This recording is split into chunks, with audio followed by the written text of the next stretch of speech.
बच्चों आज हम करते हैं बिजनेस एंटिटी कंसेप्ट। इस कंसेप्ट में ये बताया गया है कि according to this concept business is considered to be separate from its owners. All the transactions are recorded from the point of view of the business and not from the point of view of the owner. इसीलिए owner की जो all the personal transactions of the owners are kept aside out of the business.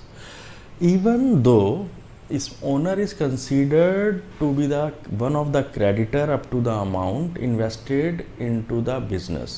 For example, अगर mister रहीम ने business में 1 लाख रुपए लगा के business start करा है, तो जिस दिन बिजनेस स्टार्ट हुआ उसी दिन से बिजनेस और मिस्टर रहीम जो है वो दो अलग अलग एंटिटीज़ हैं।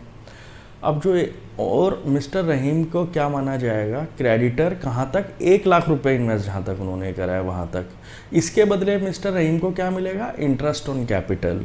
इसी वजह से इंटरेस्ट ऑन कैपिटल जो है वो बिजनेस के पॉइंट ऑफ व्यू से एक्सपेंस है और मिस्टर रहीम के पॉइंट ऑफ व्यू से इनकम है, क्योंकि इसमें ऑन द वन हैंड आप प्रॉफिट्स तो फॉर्म के कम हो रहे हैं और मिस्टर रहीम की कैपिटल इंक्रीज़ हो रही है।